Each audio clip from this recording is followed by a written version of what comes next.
Landmines and jellyfish. Welcome back to Knives, I guess. And are you hungry? You look hungry. You should go treat yourself to a fine selection of fish sticks.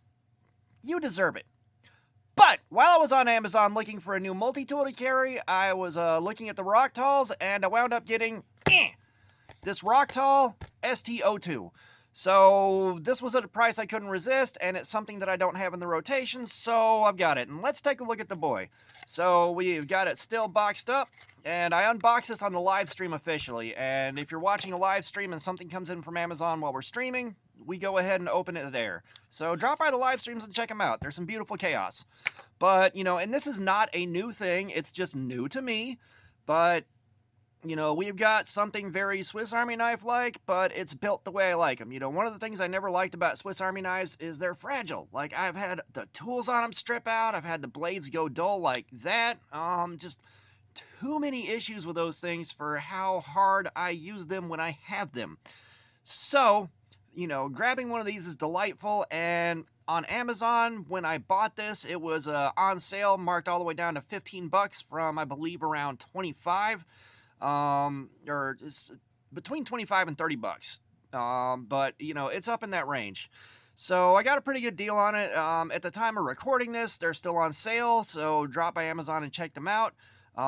If I remember to do it, I'll link off to this in the description, and it's not an affiliate link. I don't do affiliate links right now, like there's no point. I would make nothing off it.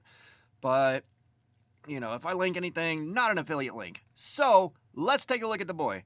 And, of course, first things first and most importantly, the pocket clip is tip up, which is the Lord's carry. And we have got our plain edge blade right here. And, of course, that's a liner lock. And, you got a nice, under 3 inches, but not by much. And then on this side, and this is kind of hard to open, I'm gonna have to learn to work on opening this up and getting it loosened up a bit. But we've got some pretty jumbo scissors right here, which, after having that, Leatherman with scissors on it, I kind of just came to be very fond of having scissors on a multi-tool. That wound up being an incredibly handy thing to have, and these are large for multi-tool scissors, which I think is pretty damn cool. And again, I'm aware none of this is new stuff, it's just new to me, so bear with me on this. And then we have got, on this side, we've got a bit driver, which I'm also very happy to see on something after having, screwdrivers strip out on multi-tools before and then being stuck for it. But, we got our bit driver, the bit has a detent on it, it's got all the things going for it. And unfortunately, the bit driver on this doesn't lock up, but fortunately, it's not like other multi-tools where you've got a huge dingus on this side too, making the handle awkward. So, it's nowhere near as bad of an issue as it's been on other multi-tools. And it still holds pretty strong on the lockup it has, but, it doesn't fully lock. And on this side, we've got various dinguses and bits and bobs. So, we've got, I guess, wire stripper. It's got a fairly sharp edge on it. Scraper, it looks like it's a very, very multi-purpose. And again, this is a tool that even on other multi-tools, I've never used it for much of anything, except when the knife went so dull that it wasn't cut anymore. So we got that boy right there. We've got, come on, open. We've got a flat bit right here, another scraper, prior, a larger flathead. We've got a very small flathead for doing really tiny work, and of course it's nice and pokey. And then we've got our can and or bottle opener, if it will cooperate. So that's kind of your lot for the tools there. And of course, and again, new technology to me, but it's not new to a lot of people. We've got the Leatherman Wave style lockup, and thank God that patent is expired because I can take a look at these without feeling bad about it now, but I really like the way this lock works. Like that Schrade multi-tool that I've got, I love the way that locks up. It's a very interesting design, but I gotta tell you, this Leatherman Wave style lockup, this is nice. I really like how this works.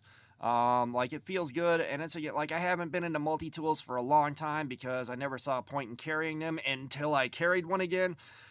So again, not new to you guys, but new to me. And I am interested in carrying this and seeing how it do, because I feel like at the price point below, right below $30, this may or may not be worth that much money. If it performs well and does everything the way I expect it to, yeah, it's going to be worth in that range, but that's kind of pushing it. If you can get them on sale for around $15 or something like that, however, stellar. You know, like this is everything about this looks and feels really good, kind of like the last Rocktol we looked at. And it's just I saw the price on it, it was on sale, and I kind of couldn't resist. You know, it's again, I haven't carried a Swiss Army knife in ages, and I've always looked at Swiss Army knives. It's like I wish they were a bit beefier, and this kind of scratches that itch pretty damn thoroughly. Like, you know, of course you don't have your toothpick and tweezers on here. It'd be cool if we had tweezers though. The toothpick I've never cared for. It's like kind of after the second time you use it, you're like, yeah, this is a little bit gross. And don't even get me started on buying a used Swiss Army knife and looking at the toothpick on that and thinking you're going to use it. No, it's going to sit there and do exactly nothing for you. And of course, like, and that was one of the other things that drove me nuts is the tweezers on a Swiss Army knife are borderline useless for anything that I would use it for. Like, if you've ever tried to pull a splinter out, like a good solid splinter out with Swiss Army knife tweezers, it is a miserable experience. I mean, that is miserable. Like, I'd almost rather take a phone call from the ex-wife than sit there and try to fight a splinter out with those tweezers. I just, like, if this had tweezers, I'm sure they would be quite well built, you know, and maybe there are other multi-tools that come with really good tweezers, but again, like, I'm just getting my feet wet again. I have missed out on so much happening. It's just like when I first started getting back into knives. Like, I have missed out on so many technological advancements, so I had to get myself caught up. And that took a while of just buying all kinds of random stuff and seeing what's out there before I finally really got a feel for, one, what actually is out there, and two, what it is that I like and don't like. So, like, this is already a bunch of stuff I like in one place at one time. Like, I can't argue with this, especially for the price I paid for it. Gah, get out of here. But it'll take a little while before I carry it, you know, and we will do the next first impression video, what I think will happen, what I think won't happen, all that stuff when we get to it. We'll get a week of carry out of it, and I'll come back and let you know what I think. But you know, it's probably not going to still be on sale for that part for that price when we do that part. So if you want to grab one, I'd go ahead and suggest getting it now. But yeah, this is our look at the Rocktol. Is it STO2? And this is our first quick look at it. And yeah, it's really cool. But all that being said, thanks for looking at my crap. Subscribers, you guys are awesome. You'll keep coming in. I appreciate it so much. You're doing great things for me and the channel. If you haven't subscribed, please do. We do have giveaways coming up. We do have live streams and videos. There's a lot to do. Comments. I love some feedback. Let me know what you think about this thing, because again, I know this is not a new thing for a lot of you guys, but, you know, this might still be appealing to some people. And, yeah, all that being said, y'all have a nice day.